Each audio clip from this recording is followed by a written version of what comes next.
Hello friends, welcome to Eat Tasty. ಇವತ್ತು ನಾನು share ಮಾಡೋ ರೆಸಿಪಿ ಕಾಂಜೀಪುರಂ ದೇವಸ್ಥಾನ ಸ್ಪೆಷಲ್ ಇಡ್ಲಿ. ಇದು ಕಾಂಜೀಪುರಂ ದೇವಸ್ಥಾನ ಅಂದರೆ ವರದರಾಜಸ್ವಾಮಿ ದೇವಸ್ಥಾನ, ತುಂಬ ವಿಶೇಷವಾಗಿರೋ ಒಂದು ಇಡ್ಲಿ ರೆಸಿಪಿ ಇದು. ಇವತ್ತು ನಾನು ಶೇರ್ ಮಾಡ್ತಾ ಇರೋದು. ಇದು ಹೆಂಗೆ ಮಾಡೋದಂತ ನೋಡ್ಕೊಳ್ಳೋಣ ಬನ್ನಿ ಫ್ರೆಂಡ್ಸ್, ವೀಡಿಯೋಗೆ ಹೋಗೋಣ. ಅದಕ್ಕೂ ಮುಂಚೆ ನನ್ನ ವೀಡಿಯೋ ಫಸ್ಟ್ ಟೈಮ್ ನೋಡೋದಾದರೆ ಸಬ್ಸ್ಕ್ರೈಬ್ ಮಾಡ್ಕೊಂಡು ನೋಡಿ, ಪಕ್ಕದಲ್ಲಿರೋ ಬೆಲ್ ಐಕನ್ನ ಪ್ರೆಸ್ ಮಾಡಿ. ನಾನು ಹಾಕೋ ವೀಡಿಯೋ ನಿಮ್ಗೆ ತಕ್ಷಣ ಬರುತ್ತೆ ಫ್ರೆಂಡ್ಸ್. ಬನ್ನಿ ಫ್ರೆಂಡ್ಸ್, ವೀಡಿಯೋಗೆ ಹೋಗೋಣ. ಇಡ್ಲಿ ಹೆಂಗೆ ಮಾಡೋದು, ಕಾಂಜೀಪುರಂ ಸ್ಪೆಷಲ್ ಇಡ್ಲಿ ಹೆಂಗೆ ಮಾಡೋದಂತ ನೋಡ್ಕೊಳ್ಳೋಣ. ಇದಕ್ಕೆ ಬೇಕಾಗಿರೋದು ರಾ ರೈಸು, ಹಸಿ ಅಕ್ಕಿ 1 ಲೋಟ. ನೀವು ದೋಸೆ ಅಕ್ಕಿ ಯೂಸ್ ಮಾಡ್ಕೋಬೋದು ಅಥವಾ ಸೊಸೈಟಿ ಅಕ್ಕಿನ ಯೂಸ್ ಮಾಡ್ಕೋಬೋದು. ಇದು ಸೇಲಂ ಅಕ್ಕಿ, ಕುಸಲಕ್ಕಿ, ಇಡ್ಲಿ ಅಕ್ಕಿ. ಇದು 1 ಗ್ಲಾಸು ನೋಡಿ, ಇದು ಸಪ್ರೇಟು, ಇದು ಸಪ್ರೇಟು. 1 ಗ್ಲಾಸ್ ಹಸಿ ಅಕ್ಕಿ, 1 ಗ್ಲಾಸು ಕುಸಲಕ್ಕಿ, 1 ಸ್ಪೂನ್ ಮೆಂತ್ಯ. ಇದೆಲ್ಲ ಸೇರಿಸಿ ಕ್ಲೀನಾಗಿ ತೊಳೆದ್ಬಿಟ್ಟು ನೆನೆಯೋಕೋಬೇಕು.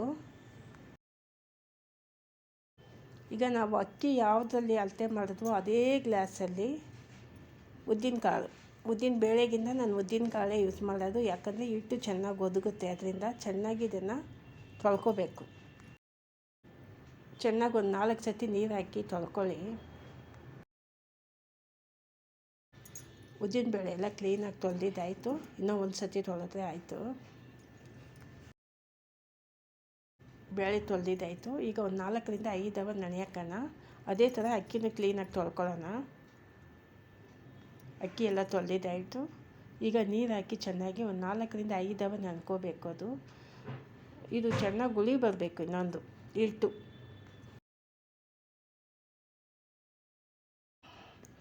ಈಗ ಉದ್ದಿನಬೇಳೆನ ನಾನು ಮಿಕ್ಸಿಗೆ ಹಾಕಿ ರುಬ್ತೀನಿ. ನಿಮ್ಮ ಮನೇಲಿ ಗ್ರೈಂಡ್ರ್ ಇದ್ದರೆ ರುಬ್ಕೋಬೋದು. ನಾನು ಇವತ್ತು ಮಿಕ್ಸಿಯಲ್ಲಿ ತೋರಿಸ್ತಾ ಇದ್ದೀನಿ. ಯಾಕಂದರೆ ಇದು ಯಾವುದ್ರಲ್ಲಿ ರುಬ್ಬಿದ್ರೂ ಕ್ಲೀನಾಗಿ ರುಬ್ಬಬೇಕು, ತುಂಬ ನೈಸಾಗಿ ರುಬ್ಬಾರ್ದು. ಉದ್ದಿನಬೇಳೆ ಆಗಲಿ ಅಕ್ಕಿ ಆಗಲಿ. ಉದ್ದಿನಬೇಳೆ ಒಂದು 70% ರುಬ್ಬೋದು, ಅಕ್ಕಿ ಬಂದು ಬರೀ 50% ಮಾತ್ರ. ನೋಡಿ, ಒಂದು 70% ಅಷ್ಟೇ ನಾನು ರುಬ್ಬಿರೋದು. ಜಾಸ್ತಿ ನೀರು ಸೇರಿಸಿಲ್ಲ, ಗಟ್ಟಿಯಾಗಿ ರುಬ್ಕೋಬೇಕು.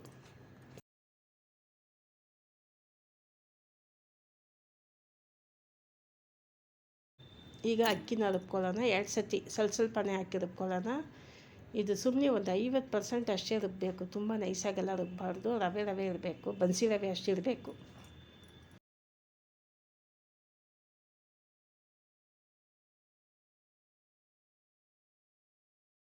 ನೋಡಿ, ಅಕ್ಕಿ ಹಿಟ್ಟು ರುಬ್ಬಿದ್ದಾಯಿತು. ನಾನು ನೈಸಾಗಿ ರುಬ್ಬಿಲ್ಲ. ನೋಡಿ, ಒಂದು 50% ಅಷ್ಟೇ ನುಚ್ಚಾಗಿ ರುಬ್ಬಿದ್ದೀನಿ. ರವೆ ಎಷ್ಟಿರುತ್ತೋ ಬನ್ಸಿ ರವೆ ಅಷ್ಟು ನೈಸ್ ರುಬ್ಬಿದ್ದೀನಿ. ಇದಕ್ಕೆ ನೈಸಾಗಿ ರುಬ್ಬಿದ್ರೆ ಟೇಸ್ಟು ಇರಲ್ಲ. ಒರ್ಜಿನಲ್ ಇಡ್ಲಿ ಹೆಂಗಿರುತ್ತೋ ಹಂಗೆ ಬೇಕಂದರೆ ನಾವು ನೈಸಾಗಿ ರುಬ್ಬಾರ್ದು. ಇದನ್ನು ಗ್ರೈಂಡ್ರಲ್ಲಿ ಹಾಕೋದಾದರೆ ಅಕ್ಕಿ ಉದ್ದಿನಬೇಳೆ 2 ನೆನೆಯಾಕ್ಬಿಟ್ಟು ಒಟ್ಟಿಗೆ ಹಾಕಿ ರುಬ್ಬೋದು. ಹಿಂಗಾದರೆ ನಾವು ಫಸ್ಟೆಲ್ಲ ಹಳೆ ಗ್ರೈಂಡ್ರ್ ಇತ್ತಲ್ಲ, ಆ ಗ್ರೈಂಡ್ರ್ ಇದ್ದರೆ ಅದು ಚೆನ್ನಾಗಿರುತ್ತೆ. ಇವಾಗಿರೋ ಗ್ರೈಂಡ್ರ್ 2 ಕಲ್ಲಿರೋದು ಉದ್ದಿನಬೇಳೆ ಸಿಕ್ಕಾಕೊಳ್ಳುತ್ತೆ. ಅದರಿಂದ ನಾವು ಒಟ್ಟಿಗೆ ರುಬ್ಬಿದ್ರೆ ಮಧ್ಯ ಉದ್ದಿನಬೇಳೆ ಸಿಗುತ್ತೆ. ಅದರಿಂದ ನೋಡ್ಕೊಂಡು ರುಬ್ಬಬೇಕು. ಹೆಂಗೆ ರುಬ್ಬಿದ್ರು ಇದನ್ನು ನೋಡ್ಕೊಂಡು ರುಬ್ಬಬೇಕು. ನೋಡಿ, ನಾನು ಎಲ್ಲ ರುಬ್ಬಿದ್ದಾಯಿತು. ಕೈಯಲ್ಲೇ ಕಲಸಿಟ್ಬಿಡ್ತೀನಿ. 8 ಅವರ್ ಇದು ಚೆನ್ನಾಗಿ ಹುಳಿ ಬರಬೇಕು. ಅದಕ್ಕಂತ ತುಂಬ ಹುಳಿಯಾಗಿರಬಾರ್ದು. ಫ್ರೆಶ್ಶಾಗಿ ಒಂಥರ ಇದು ಒಂದು ಸ್ವಲ್ಪ ಹುಳಿ ಇದ್ದರೆ ಚೆನ್ನಾಗಿರುತ್ತೆ. ಈಗ ಒಣಗಿದ ಶುಂಠಿ ಒಂದು ಸ್ವಲ್ಪ ತಗೊಂಡು ಅದನ್ನು ನೈಸಾಗಿ ಪೌಡ್ರ್ ಮಾಡ್ಕೊಳ್ಳೋಣ. ಮಿಕ್ಸಿಗೆ ಹಾಕಿ ಫಸ್ಟ್ ಅದನ್ನು ಜಜ್ಜಿಬಿಟ್ಟು ಆಮೇಲೆ ಮಿಕ್ಸಿಗೆ ಹಾಕಿದ್ರೆ ಬೇಗ ಆಗುತ್ತೆ.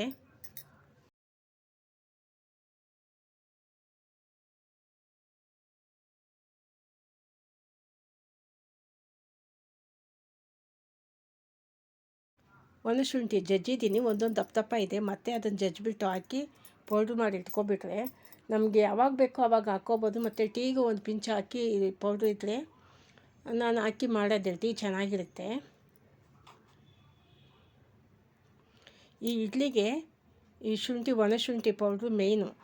ನಾವು ಮೆಣಸು ಹಾಕೋದಕ್ಕಿಂತ ಶುಂಠಿ ಜಾಸ್ತಿ ಹಾಕಬೇಕು. ಇದಕ್ಕೆ ಒಂದು ಸ್ವಲ್ಪ ಕ್ಲೀನ್ ಮಾಡ್ಕೊಳ್ತೀನಿ. ನೋಡಿ, ಈಗ ಮಿಕ್ಸಿಗೆ ಹಾಕಿ ಪೌಡ್ರಾಗಿ ಮಾಡೋಣ ಇದನ್ನು. ನೋಡಿ, ಪೌಡ್ರ್ ರೆಡಿ ಆಯಿತು. ಚೆನ್ನಾಗಿ ರೆಡಿಯಾಗಿದೆ, ನೈಸಾಗಿ ರೆಡಿಯಾಗಿದೆ. ನೀವು ಮನೇಲಿ ಪೌಡ್ರ್ ಸ್ಟಾಕ್ ಇಟ್ಕೊಂಡ್ರೆ ಟೀಗೆ ಸೇರಿಸ್ಕೋಬೋದು. ಮತ್ತು ಸ್ವೀಟ್ ಮಾಡಿದ್ರೆ ಆವಾಗಲೂ ಸೇರಿಸ್ಕೋಬೋದು. ಈಗ ನಾನು 1 ಟೇಬಲ್ ಸ್ಪೂನಷ್ಟು ಮೆಣಸು ಹಾಕಿ 1 ಎಡ ಕುಟ್ಟಿಟ್ಕೊಳ್ಳೋಣ. ನಿಮ್ಮ ಮೆಣಸು ಜಾಸ್ತಿ ಬೇಕಾದರೂ ಹಾಕ್ಕೋಬೋದು. ನಾನು 1 ಟೇಬಲ್ ಸ್ಪೂನ್ ಅಷ್ಟು ಹಾಕಿ 1-2 ಕುಟ್ಟಿಟ್ಕೊಳ್ಳೋದು. ನೈಸಾಗೆಲ್ಲ ಕುಟ್ಟಬಾರ್ದು, ಮಿಕ್ಸಿಗೆ ಹಾಕಿ ಪೌಡ್ರ್ ಮಾಡಬಾರ್ದು ಅದನ್ನು. ಈಗ ಶುಂಠಿ ಮೆಣಸು 2 ಕುಟ್ಟಿ ಇಟ್ಕೊಂಡಿದ್ದಾಯಿತು, ಅದು ಪೌಡ್ರು ಇದು ಕುಟ್ಟಿ ಇಟ್ಕೊಂಡಿದ್ದಾಯಿತು. ಈಗ ಇಡ್ಲಿ ಹಿಟ್ಟು ಚೆನ್ನಾಗಿ ಹುಳಿ ಬಂದಿದೆ ನೋಡಿ, ಹಿಂಗೆ ಹುಳಿ ಬರಬೇಕು. ಅದಕ್ಕಂತ ತುಂಬ ಹುಳಿ ಇದೆ, ತಿನ್ನೋಕ್ಕಾಗಲ್ಲ. ಇದು ಮೀಡಿಯಮ್ ಹುಳಿ, ಎಷ್ಟು ಬೇಕೋ ಅಷ್ಟು ಬಂದಿದೆ. ಈಗ ಅದಕ್ಕೊಂದು ಒಗ್ಗರಣೆ ಹಾಕೋಣ. ನಿಮ್ಗೆ ತುಪ್ಪ ಬೇಕಾದರೆ ತುಪ್ಪ ಸೇರಿಸ್ಕೋಬೋದು. ನಾನು ರಿಫೈಂಡ್ ಆಯಿಲು ಸೇರಿಸಿದ್ದೀನಿ ಇವತ್ತು, ಇಲ್ಲಾಂದರೆ ಎಳ್ಳೆಣ್ಣೆ ಸೇರಿಸ್ಕೋಬೋದು. ನಾನು ಎಳ್ಳೆಣ್ಣೆ ಸೇರಿಸ್ತೀನಿ ಇವತ್ತು. ಎಳ್ಳೆಣ್ಣೆ ತುಪ್ಪ 2 ಕಡಿಮೆ ಇದೆ, ಅದರಿಂದ ಮಾಮೂಲಿ ರಿಫೈಂಡ್ ಆಯಿಲೇ ಸೇರಿಸಿ ಒಗ್ಗರಣೆ. ಮಾಮೂಲಿ ಎಣ್ಣೆ ಕಾದಿದ ತಕ್ಷಣ ಸಾಸಿವೆ ಸುರಿದಿದ ತಕ್ಷಣ ಕುಟ್ಟಿ ಇಟ್ಟಿರೋ ಮೆಣಸು ಮತ್ತು 1 ಟೇಬಲ್ ಸ್ಪೂನು ಜೀರಿಗೆ ಏನು ಕುಟ್ಟೋದು ಏನು ಬೇಕಿಲ್ಲ. ಒಂದು ಸಣ್ಣ ಪೀಸು ಶುಂಠಿ ಸಣ್ಣ ಪೀಸಾಗಿ ಕಟ್ ಮಾಡಿ ಇಟ್ಟಿದ್ದೀನಿ, ಇಲ್ಲ ತುರ್ಕೋಬೋದು, ನೀವು ತುರಿದು ಹಾಕ್ಕೋಬೋದು. ಇದು ಚೆನ್ನಾಗಿ ಫ್ರೈ ಮಾಡ್ಕೊಳ್ಳಿ.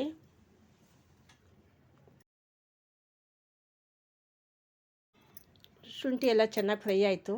ಈಗ ಕರಿಬೇವು ಸೊಪ್ಪು, ಇದು ಕೊತ್ತಂಬರಿ ಹಾಕಲ್ಲ, ಬರೀ ಕರಿಬೇವು ಮಾತ್ರ ಸಣ್ಣ ಪೀಸಾಗಿ ಕಟ್ ಮಾಡಿ ಹಾಕಿದ್ದೀನಿ. ಈ ಕೊನೆಗೆ ಒಂದು ಸ್ವಲ್ಪ ಗೋಡಂಬಿ, ನಿಮ್ಮ ಗೋಡಂಬಿ ಜಾಸ್ತಿ ಬೇಕಾದರೆ ನೀವು ಸಪ್ರೇಟಾಗಿ ಜಾಸ್ತಿ ಅದನ್ನು ಫ್ರೈ ಮಾಡಿ ಸಪ್ರೇಟಾಗಿ ಎತ್ತಿಟ್ಕೊಂಡು ಮಾಡ್ಕೋಬೋದು. ಈ ಕೊನೆಯದಾಗಿ ಗೋಡಂಬಿ ಹಾಕಿ ಒಂದು 2 ನಿಮಿಷ ಬಿಟ್ಟು ಇಳಿಸೋಣ. ಗೋಡಂಬಿ ಅಷ್ಟು ಬೇಕು, ಚೆನ್ನಾಗಿ ಫ್ರೈ ಆಗುತ್ತೆ. ಯಾಕಂದರೆ ಎಣ್ಣೆ ಎಲ್ಲ ಚೆನ್ನಾಗಿ ಕಾದಿದೆ, ಅದರಿಂದ ಬೇಗನೆ ಗೋಡಂಬಿ ಫ್ರೈ ಆಗುತ್ತೆ. ಕಲರ್ ಚೇಂಜ್ ಆಗ್ತಾಯಿದೆ ನೋಡಿ, ಕಲರ್ ಚೇಂಜ್ ಆಯಿತು ಗೋಡಂಬಿನೂ. ಸ್ಟವ್ ಆಫ್ ಮಾಡಿಬಿಡ್ತೀನಿ. ಸ್ಟವ್ ಆಫ್ ಮಾಡಿಬಿಟ್ಟು ಇಂಗು ಪೌಡ್ರು 1 ಸ್ಪೂನ್ ಅಷ್ಟು ಸೇರಿಸ್ಕೊಳ್ಳಿ.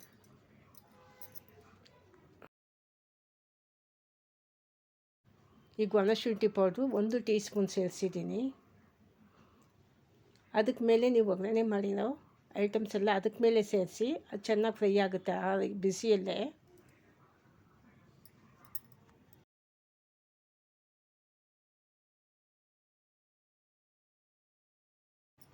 ರುಚಿಗೆ ತಕ್ಕಷ್ಟು ಉಪ್ಪು ಸೇರಿಸ್ಕೊಳ್ಳಿ.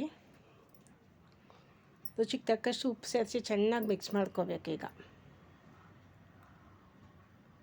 ನಿಮಗೆ ಇನ್ನೊಂದು ಟೈಮ್ ಆಗುತ್ತೆ ಹಿಟ್ಟು ಅಂದರೆ ಸಪ್ರೇಟಾಗಿ ತೆಗೆದು ಇಟ್ಕೊಳ್ಳಿ ಫ್ರಿಜ್ಜಲ್ಲಿ. ಇದು ತುಂಬ ಹುಳಿ ಬಂದರೂ ನಮ್ಮಿಂದ ತಿನ್ನೋಕ್ಕಾಗಲ್ಲ, ಜಾಸ್ತಿ ಹುಳಿ ಇದೆ ಈ ಊರಲ್ಲಿ. ಅದರಿಂದ ನಾನು ಒಂದು ಸ್ವಲ್ಪ ತೆಗೆದು ಇಟ್ಕೊಂಡಿದ್ದೀನಿ. ಇದಕ್ಕೆ ಮೇಲೆ ತೆಗೆದು ಇಟ್ಕೋಬೇಕು, ಅರ್ಧ ತೆಗೆದು ಇಟ್ಬಿಟ್ಟೆ ಆಮೇಲೆ ನಾನು ಇಡ್ಲಿ ಮಾಡ್ತಾಯಿದ್ದೀನಿ. ಈಗ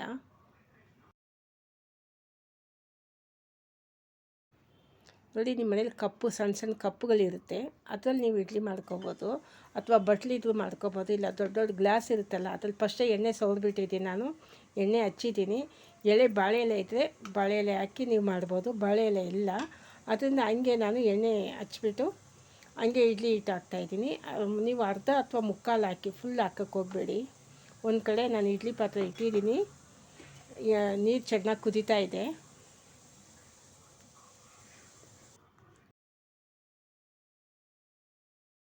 ಈ ಕಾಂಜೀಪುರಂ ವರದರಾಜ ಸ್ವಾಮಿ ದೇವಸ್ಥಾನಕ್ಕೆ ಹೋದರೆ ನಾವು ಈ ಪ್ರಸಾದ ಮಾತ್ರ ತುಂಬಾ ಟೇಸ್ಟು. ಅದನ್ನು ಒಂದು ಸತಿ ಆದರೂ ನೀವು ಟೇಸ್ಟ್ ಮಾಡಬೇಕು, ತುಂಬಾ ಚೆನ್ನಾಗಿರುತ್ತೆ. ನಾವು ಯಾವಾಗ ಹೋದ್ರೂ ಪ್ರಸಾದ ಟೇಸ್ಟ್ ಮಾಡದೆ ಆಚೆ ಬರೋಲ್ಲ, ಯಾಕಂದರೆ ಅಷ್ಟು ಟೇಸ್ಟ್ ಅದು ಚೆನ್ನಾಗಿರುತ್ತೆ ನೋಡಿ.